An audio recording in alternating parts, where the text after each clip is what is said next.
Hey guys, இனி நம்ம anime Tamil எக்ஸ்பிளனேஷனில் பார்க்க போகிறது என்னென்ன அப்படின்னு பார்த்தீங்கன்னா ஃபார்பிடன் ரிலேஷன் சீசன் 1 எபிசோட் 7 தான் இன்றைக்கி நம்ம வீடியோவில் பார்க்க போகிறோம். நம்ம வீடியோக்குள்ளே பார்த்துக்கு முன்னாடி நம்ம சேனலுக்கு யாரும் சப்ஸ்கிரைப் பண்ணாமல் இருந்தீங்கன்னா சப்ஸ்கிரைப் பண்ணிக்கோங்க. பக்கத்தில் பெல் ஐக்கான் இருக்கும், அதை கிளிக் பண்ணிக்கோங்க. ஸோ ஓகே கைஸ், இப்போது இந்த எபிசோடோட ஒன்லைன் சொல்லிடுறேன், கேட்டுக்கோங்க. இந்த எபிசோடு எப்படி இருக்குன்னு பார்த்தீங்கன்னா எப்போவுமே கொலை அதை கண்டுபிடிக்கிற மாதிரி தான் இருக்கும். ஆனால் இந்த எபிசோட் கொஞ்சம் வித்தியாசமாக அப்படியே ஜாலியாக இருக்கிற மாதிரி இருக்கும். அப்படியே வந்து பார்த்தீங்கன்னா கொலை சம்மந்தப்படுத்தி போகும். ஸோ வளவலன்னு பேசாமல் எபிசோடுக்குள்ளே போகலாம்.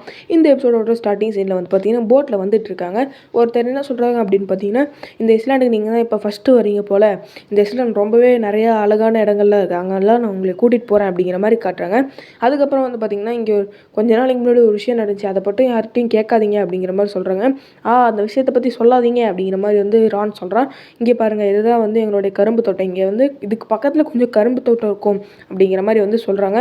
அதுக்கப்புறமேட்டுக்கு வந்து ரான் என்ன சொல்கிறான் அப்படின்னு பார்த்தீங்கன்னா, அப்படியே அந்த சின்ன வளைய மாதிரி இருக்கும், அதை வச்சு விளையாடுவாங்களே, இது என்கிட்ட இருக்குது, இதை வச்சு நான் ஜாலியாக விளையாடுவேன் அப்படின்னு சம்மந்தமே இல்லாமல் பேசிகிட்டு இருக்கான்.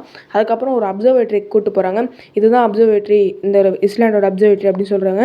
வந்து பார்த்தோன்னே வந்து பார்த்திங்கன்னா இங்கே ஒரு ஷோக்காக இந்த கன் வச்சுருக்காங்க, பயப்படாதீங்க அப்படின்னு சொல்லும்போது, ஓ அப்படியா அப்படிங்கிற மாதிரி கேட்குறாங்க. அதுக்கப்புறம் இவர் வந்து பார்த்திங்கன்னா இந்த ஹிஸ்ட்ரிலாம் சொல்லிட்டு இருக்காரு. அதுக்கப்புறம் அந்த டெலிஸ்கோப் இருக்கிற ரூமுக்கு கூப்பிட்டு போகிறாரு. உள்ளேருந்து பார்த்தா என்ன கொடுமை அப்படிங்கிற மாதிரி வந்து ஒருத்தர் கத்திட்டு இருக்காங்க. என்னங்க இங்கே கத்துறீங்கன்னு கேட்டால், சமையல் சரியாக வரல, அதுக்கு நீங்கள் தான் வருவீங்க அப்படிங்கிற மாதிரி வந்து கேட்டுட்டு இருக்காங்க. அதுக்கப்புறம் பார்த்தா, ஓ கெஸ்ட்டாக என்னை மன்னிச்சிடுங்க அப்படிங்கிற மாதிரி சொல்கிறாங்க. அதுக்கப்புறம் வித்தியாசமாக ஒரு ஹேர் ஸ்டைல் வச்சுட்டு ஒருத்தர் வரான். ஹே காய்ஸ் எப்படி இருக்கீங்க அப்படிங்கிற மாதிரி வரான்.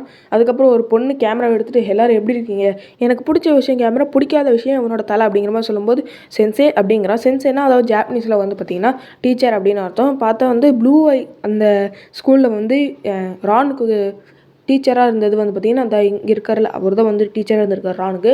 இந்த விஷயத்தை பற்றி உனக்கு தெரியுமா அப்படிங்கிற மாதிரி இந்த பொண்ணு சொல்கிறா. அதை பற்றி மட்டும் சொல்லாது அப்படிங்கிற மாதிரி ரான் சண்டை பிடிக்கிறான். அதுக்கப்புறமேட்டுக்கு இருந்துக்கிட்டு, சரி வாங்க நீங்கள் வந்து நைட்டு வந்து மாடியில் டின்னர் சாப்பிடுங்க.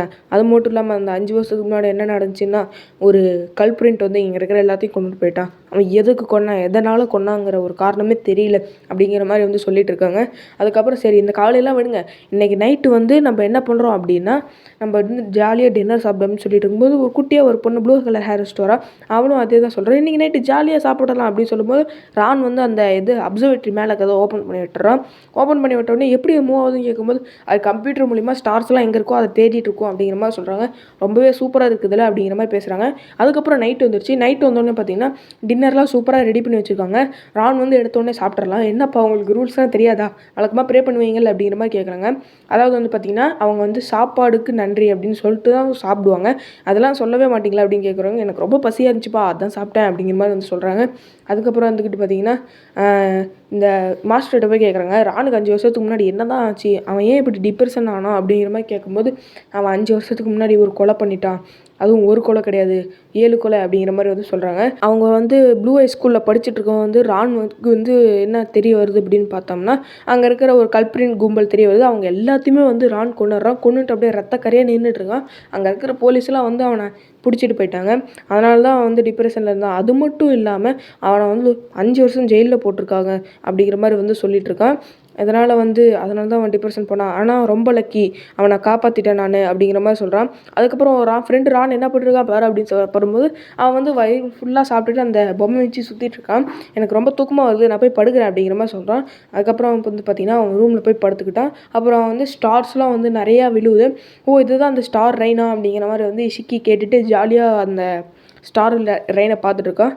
சரி ஓகே இதுதான் வந்து பார்த்துட்டோமே, இப்போ நம்ம கீழே போகலாமா அப்படின்னு பேசிகிட்டு இருக்கும்போது அப்படியே அந்த அப்சர்வேட்டரி ஓப்பன் ஆகுது. பார்த்தா டப்புன்னு ஒரு கன் சவுண்ட் கேட்குது.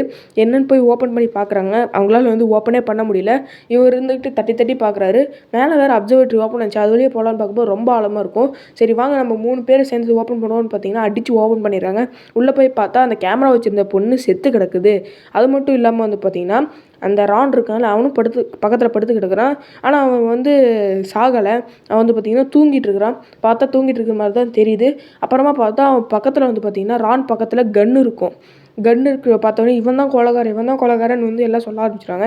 நான் கொலைகாரன் கிடையாது, நான் இப்போ ரொம்ப பேட் சுச்சுவேஷனில் இருக்கேன் அப்படிங்கிற மாதிரி வித்தியாசமாக என்னென்னமோ பேசிகிட்டு இருக்கேன். சரி ஓகே அமைதியாக இருங்க, நீங்கள் அமைதியாக இல்லைனா உங்களே இந்த கேஸில் இன்வால்வ் பண்ணிடுவேன் அப்படிங்கிற மாதிரி வந்து சொல்லிட்டு இருக்கான். ரான் தான் கொலைகாரன், தயவு செஞ்சு என்னை நம்புங்க, நான் வந்து கொலைகாரன் இல்லை அப்படிங்கிற மாதிரி வந்து ரான் சொல்லணும். ரான் இந்த கொலையை செஞ்சது நீ தான், எனக்கு நல்லாவே தெரியும் அப்படிங்கிற மாதிரி சொல்கிறாங்க. எப்படி கரெக்டாக அப்படியே கரெக்ட் ஹார்ட்டுக்கு பின்னாடி பேக்லேருந்து சுட்டிருக்கோம் அப்படிங்கிற மாதிரி சொல்கிறாங்க.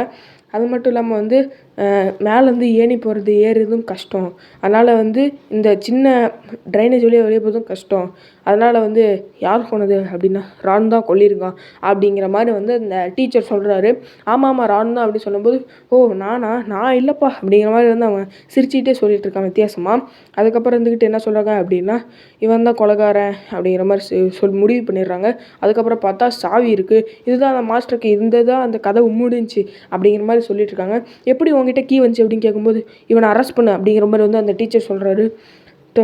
இஷிக்கி என்னை அரெஸ்ட் பண்ணிடு அப்படிங்கிற மாதிரி வந்து ரான் சொல்கிறான். போய் வந்து ரானுக்கு ஷூ எடுத்துருவா அப்படிங்கிற மாதிரி சொல்கிறாங்க. இந்த கிளாஸில் நடக்க முடியாது அப்படின்னு சொல்லிட்டாங்க. அதுக்கப்புறம் வந்து பார்த்திங்கன்னா ரான் போயிட்டு ஷூ எடுத்துடுவாங்க. அப்புறம் இருந்துக்கிட்டு இவங்கெல்லாம் உள்ளுக்குள்ளேயே பேசிக்கிறாங்க.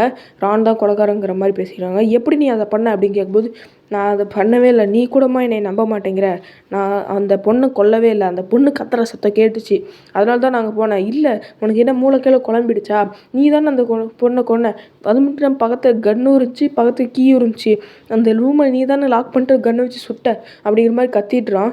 அதுக்கப்புறம் வந்து பார்த்திங்கன்னா ரான் என்ன சொல்கிறா அப்படின்னா, நான் கொல்லவே இல்லை, ஒருவேளை அந்த நான் என்கிட்ட ஒரு சீக்கிரம் சொல்லணும் அப்படிங்கிற மாதிரி சொல்கிறாங்க. எனக்கு வந்து கன்னை வச்சு சரியாக சுடவே தெரியாது அப்படிங்கிற மாதிரி சொல்கிறாங்க. ஆமாம், அந்த 6 கொலை பண்ணதுலேருந்து எனக்கு வந்து கன்னை வச்சு சரியாக சுட முடியாது, மைண்டு ஒரு மாதிரி டிப்ரெஷன் ஆகிடுச்சி, அதனால் என்னால் சரியாக சுடக்கூட முடியாது, எய்மே வைக்க முடியாது, அதனால தான் வந்து அந்த ப்ளூ ஸ்கூல்லேருந்து நான் நின்றுட்டேன் அப்படிங்கிற மாதிரி வந்து ரான் சொல்கிறான். ரான் சொன்ன உடனே இருந்துக்கிட்டு, சரி ஓகே நீ கொல்லலைன்னா அப்போ யார் தான் கொன்று இருப்பா அப்படிங்கிற மாதிரி வந்து கேட்டுட்டு இருக்காங்க. ஒருவேளை அந்த கும்பலில் யார் கொன்று இருப்பாங்களா, இரு நான் போயிட்டு வரேன் அப்படின்னு சொல்லிட்டு ரான் இஷிக்கி போகிறான். ரான் அப்படியே வந்து படுத்துறான். 5 வருஷத்துக்கு முன்னாடி என்னை காப்பாற்றுறதுக்கு யாருமே இல்லை, ஆனால் இப்போ என் கூட இஷிக்கி இருக்கான் அப்படின்னு சொல்லி வந்து பார்த்திங்கன்னா இந்த எபிசோடுக்கு எண்டு போட்டு முடிக்கிறாங்க கைஸ். ஓகே கைஸ், இந்த எபிசோடு எப்படி இருந்துச்சுன்னு வந்து பார்த்திங்கன்னா மறக்காமல் கீழே கமெண்ட் பண்ணுங்கள். அடுத்து வந்து பார்த்திங்கன்னா 8th எபிசோடு தான் போஸ்ட் பண்ண போகிறேன். இந்த எபிசோடுக்கு வந்து பார்த்திங்கன்னா ஸ்கோர் லைக்ஸ் 5. ஓகேங்களா? ஸோ மறக்காமல் வந்து பார்த்திங்கன்னா நம்ம சேனல் சப்ஸ்கிரைப் பண்ணிக்கோங்க. அது மட்டும் இல்லாமல் உங்களுக்கு அடுத்து என்ன அனிமே பண்ணலாம், ஏதாவது புதுசாக எதாவது அனிமே பண்ணலாமா, இல்லை இதே அனிமே முடித்த பிறகு அதுக்கப்புறம் சொல்கிறீங்களா வந்து பார்த்திங்கன்னா மறக்காமல் கீழே கமெண்ட் பண்ணுங்கள். அது வரைக்கும் பை பாய்.